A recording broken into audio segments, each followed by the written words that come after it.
Bonjour à toutes et à tous et bienvenue à cette suite de tutoriels sur le top 10 OWASP, donc les failles de sécurité à connaître lorsqu'on est un développeur web.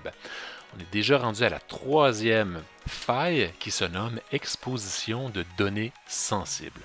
Le plan pour cette présentation-là, premièrement, identifier les facteurs de menace, les vulnérabilités, déterminer si vous êtes vulnérable, comment se prémunir de cette attaque-là ou de cette faille de sécurité, quelques exemples et démonstrations.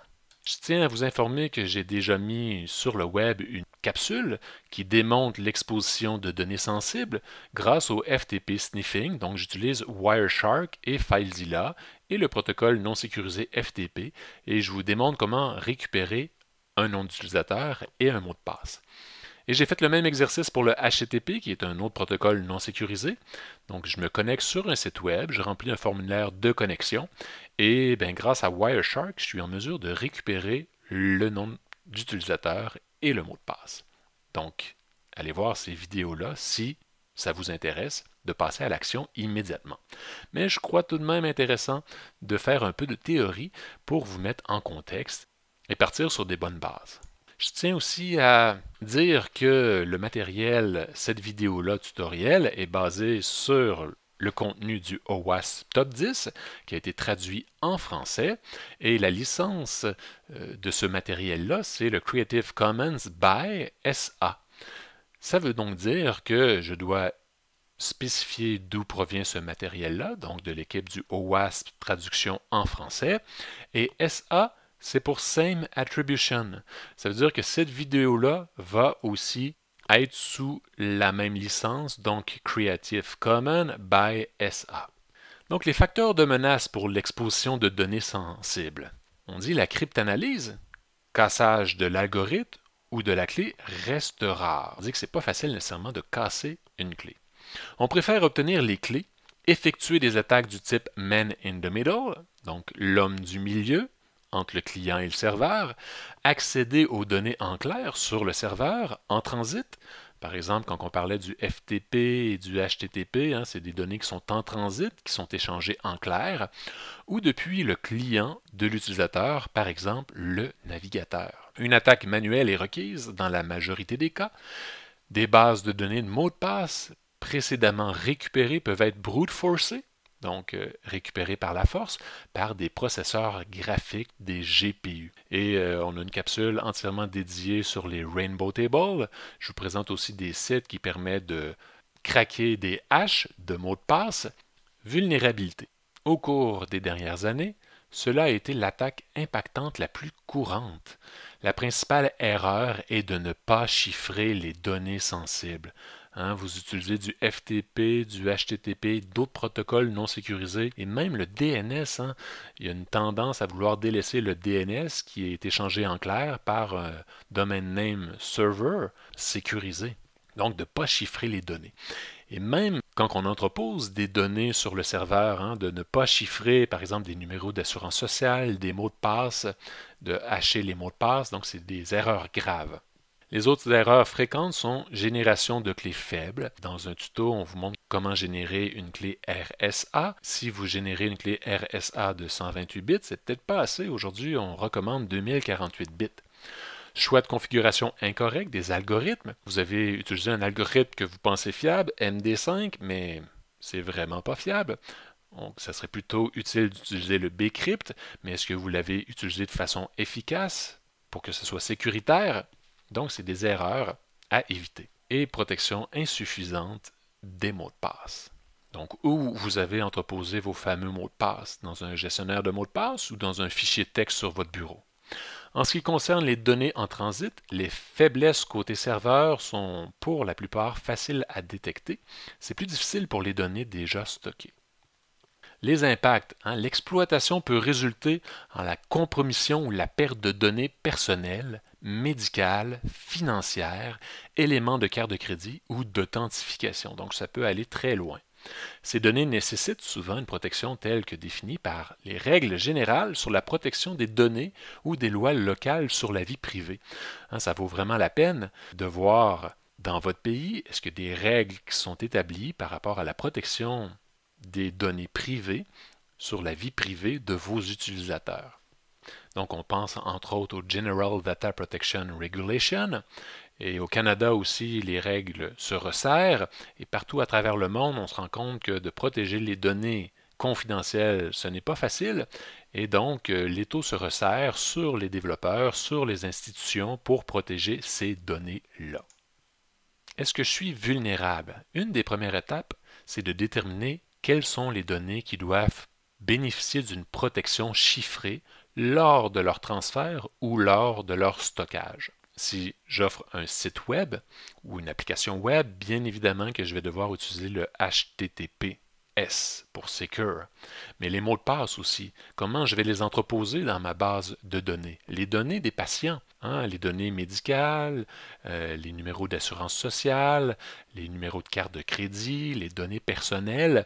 Donc, je dois vraiment recenser toutes les informations que mon système informatique va gérer et me faire un plan de match pour protéger de façon convenable ces données. Suis-je vulnérable? On l'a dit tout à l'heure, les données circulent-elles en clair? Ceci concerne les protocoles tels que le HTTP, le Simple Mail Transfer Protocol et le FTP. Le trafic externe sur Internet est particulièrement dangereux. Le trafic circule par plusieurs routeurs à travers plusieurs nœuds sur le web. Donc, plusieurs serveurs vont transmettre les données que vous voulez échanger. Donc, c'est bien important de sécuriser avec des protocoles sécurisés, justement, pour éviter que quelqu'un puisse lire les communications de vos clients. Vérifiez tout le réseau interne, même. Par exemple, entre les équilibreurs de charge, les load balancing, les serveurs web ou les systèmes back-end, les serveurs. Aussi, est-ce que je suis vulnérable? Peut-être si j'utilise des algorithmes faibles ou désuets. Dans notre capsule cryptographie symétrique, on va voir que, à travers le temps, plusieurs algorithmes qui ont été déclarés désuets qu'on ne doit plus utiliser, soit par défaut, soit dans le code source existant. Peut-être que dans votre code source, vous utilisez une fonction cryptographique dans le code et qu'elle est désuète. Donc, il faudrait penser à remplacer justement ces vieux algos-là. Suis-je vulnérable? On continue. Est-ce que des clés de chiffrement par défaut sont utilisées? Vous téléchargez un projet sur GitHub et il vient avec une clé. C'est le fun, pas besoin de générer ma clé, mais c'est une clé par défaut. Et donc, je devrais régénérer moi-même une nouvelle clé. Des clés de chiffrement faibles sont-elles générées ou réutilisées? Leur gestion et rotation sont-elles prises en charge? Si, par exemple, quelqu'un part avec une clé privée, est-ce que je suis en mesure de faire une rotation rapidement dans mon système ou je vais en subir les conséquences? Les réponses transmises au navigateur incluent-elles les directives et en-têtes de sécurité adéquates? On parle entre autres du Cross-Origin Resource Sharing, donc lorsqu'on veut échanger des données entre une application JavaScript et un back-end, mais il y a vraiment un ensemble d'entêtes qui doivent être définies pour pouvoir garantir la sécurité du site web. Est-ce que l'agent utilisateur, le client, vérifie que le certificat envoyé par le serveur est valide? Ça, c'est un autre élément important. On vous envoie un certificat, mais on n'a même pas vérifié la date de fin de ce certificat-là. On n'a peut-être pas vérifié la signature de ce certificat-là. Heureusement, les navigateurs font le travail pour nous, mais si vous développez une application maison, peut-être que ce serait important de vérifier ces éléments-là de validité du certificat. Comment s'en prémunir de cette attaque-là, de l'exposition des données sensibles? Classifier les données traitées, stockées ou transmises par l'application. Donc, c'est vraiment la première étape de faire un survol des données qu'on utilise, qu'on échange. Identifier quelles données sont sensibles selon les lois concernant la protection de la vie privée. Donc, il faut peut-être embarquer un avocat ou peut-être aller lire ces réglementations-là pour bien protéger les données. Les exigences réglementaires ou les besoins métiers. Aussi, ne pas stocker de données sensibles sans que cela ne soit nécessaire. Donc, si vous décidez d'enregistrer des mots de passe de façon temporaire ou des informations dans un dossier temporaire, mais c'est peut-être pas utile d'écrire ces données-là dans la base de données ou même sur le disque dur. Donc, pourquoi prendre la chance de laisser des traces et que ces traces-là pourraient éventuellement être utilisées par les mauvaises personnes?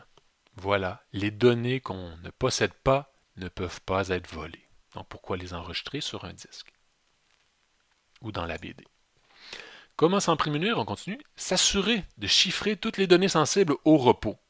Donc toutes les données dans une base de données entreposée, numéro d'assurance sociale, ces informations-là doivent être chiffrées ou hachées.